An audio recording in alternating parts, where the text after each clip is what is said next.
It's easier to fall in love than fall out of it. That is, if you truly love the person.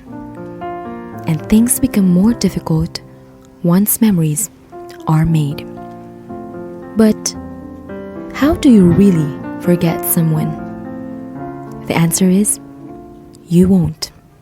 So instead of trying to help you forget, let me rather share with you 7 tips on how to let go of someone, which is a more sensible approach than the former because, let's admit it, it's impossible to completely remove someone from our memories.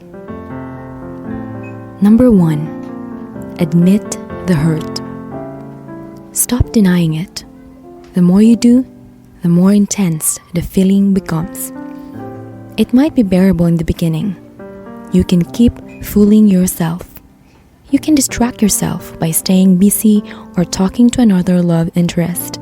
But what happens if you're on the bus and hear one of the songs they used to sing to you?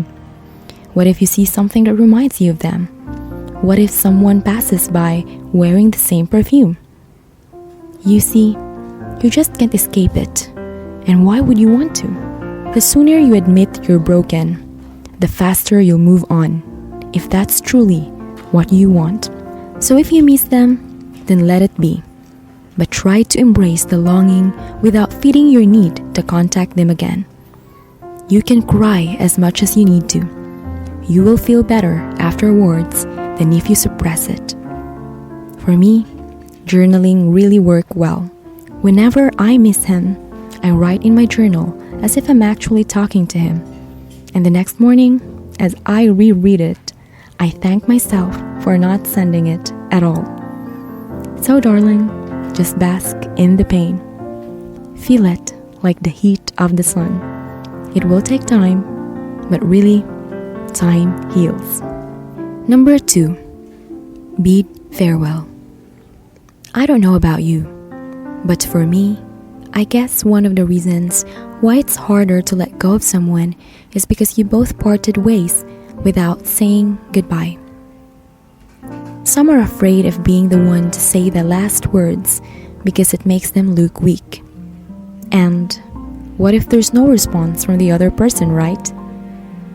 But remember, not saying a word when something should be said will haunt you in the long run. You'll have loads of what ifs. So, it's really better to bid farewell. After all, life is short. You never know when it will be the last time you'll ever talk to that person. And make sure to choose the right words. Number 3. Acceptance. Deal with what went down.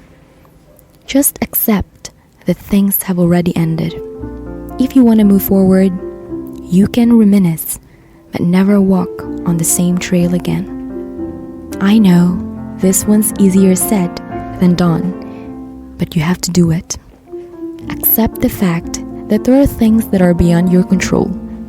You cannot control how he feels towards you. You cannot control how your heart reacts to the pain. And above all, you cannot control fate.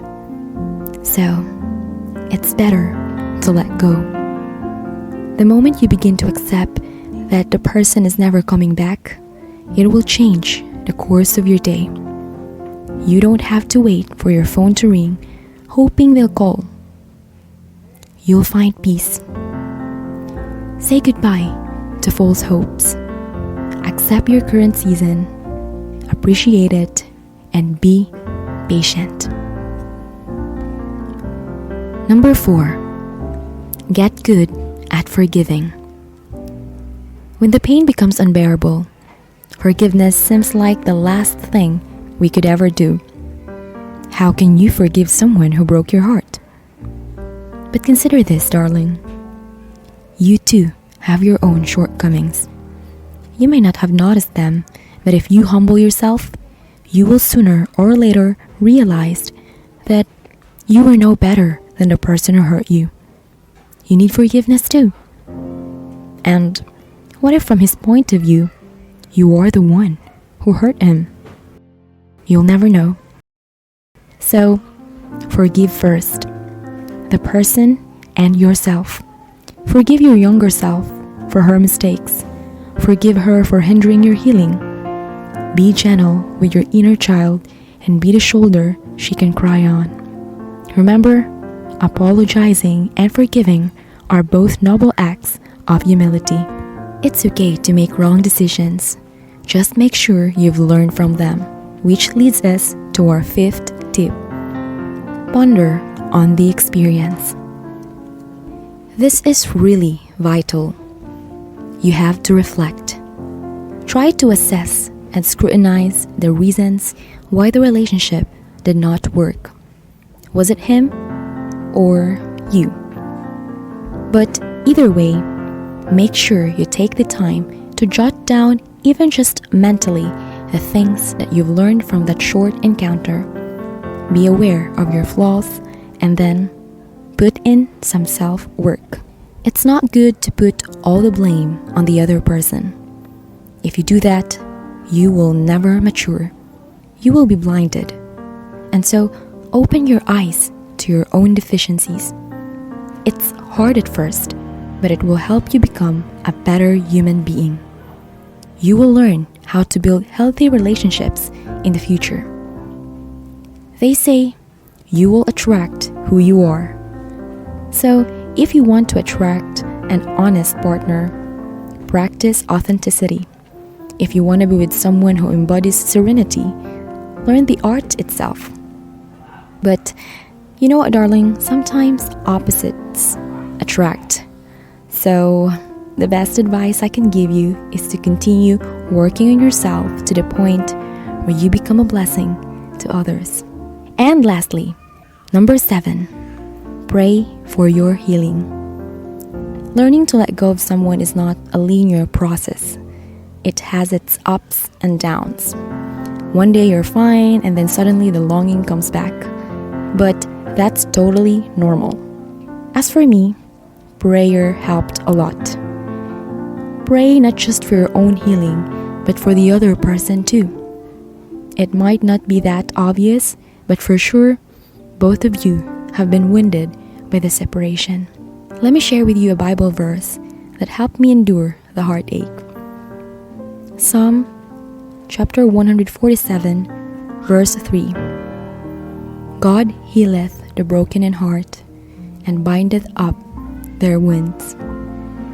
Pray for a heart that knows when to let go and chooses to forgive. Ask for patience.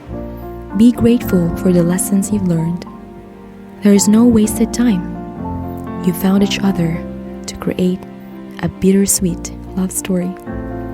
But now, it's time to close the book. Sweetheart, never seek revenge.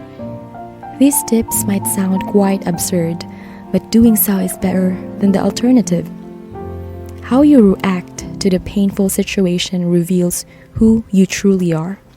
As Marcus Aurelius said, do not become like the person who hurt you. Let go of the negative emotions, but let the love remain. Here's a really beautiful Bible verse which explains why forgetting someone you once truly loved is difficult. It's from the Song of Solomon, chapter 8, verses 6 to 7. For love is strong as death. Many waters cannot quench love, neither can the floods drown it.